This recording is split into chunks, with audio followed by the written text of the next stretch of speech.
This is a conservative czar, July 18th, 2017. Uh, Today it's going to be a kind of a complicated subject because uh, it's it's complicated and it's a dirty little secret that faces us today when we talk about the Republicans controlling the House, Republicans controlling the Senate, and the presidency all at the same time. And the dirty little secret is talking about the betrayal of conservative principles by four people. I'm going to name four people. And Mitch McConnell, John Cornyn, the senator from Texas, uh, Paul Ryan, and Kevin McCarthy from the House. Paul Ryan, Speaker, Kevin McCarthy is Majority Leader. Uh, these four guys are the reason we have the problem today in this so-called Republican Senate and House. Going back about 10 years ago, at the height of the Tea Party and Sarah Palin getting involved in the campaigns, we were getting tremendous candidates running for offices.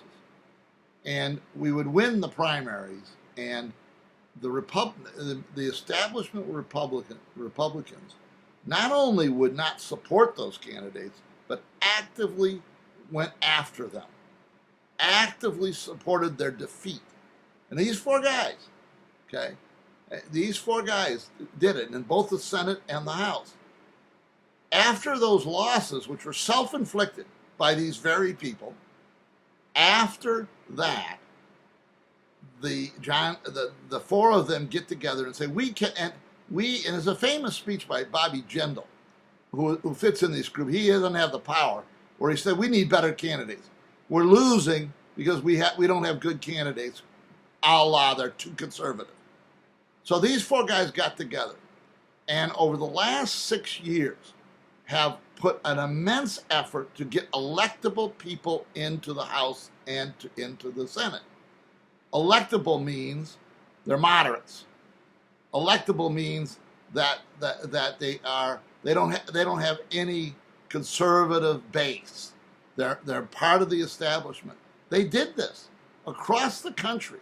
They're handpicked. We get this guy Heller out of Nevada, and a lot of just a tremendous amount of them. In fact, been very few real conservatives elected in the last 6 years because of the Republican establishment beating down in primaries Tea Party candidates. Sarah Palin abandoning the fray, and I understand why. I understand why she abandoned it, the horror that she had to go through. But she abandoned the fray, and the Tea Party it just couldn't muster enough energy to go at it again. And so all of the Senate's candidates and the House new ones put in place were moderates. So and they were elected. The Republicans were right, and the establishment was right. We got them elected, okay. But what happened is the Senate becomes a much more moderate place. And when you try to repeal Obamacare, most of these senators oppose that.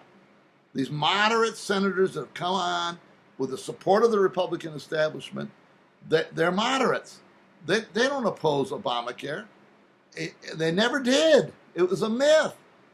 And they were supported and endorsed by the four people I talk about. And these four people are the reason we have this problem in the Senate and the House among Republicans. More moderates have been elected, and the Tea Party people have been marginalized. Kevin McCarthy, who is Majority Leader, is an out-and-out enemy of conservatives. He hates conservatives. He hates the Freedom Caucus. He hates the Tea Party. Okay? And he's the worst of the four. But Paul Ryan's part of it, Cronin's part of it, McConnell's part of it. And they did this, and this is why we have the problem today. We have a Republican Party in the Senate that is more like the Democratic Party of 10 or 15 years ago than any Republican Party. And the House is divided the same way. And this is the problem. This is why we can't get consensus on conservative principles. And it's it's a dirty secret. It's one of the big problems with this Congress and why we can't get conservative things done. This is the conservative czar. See you next time.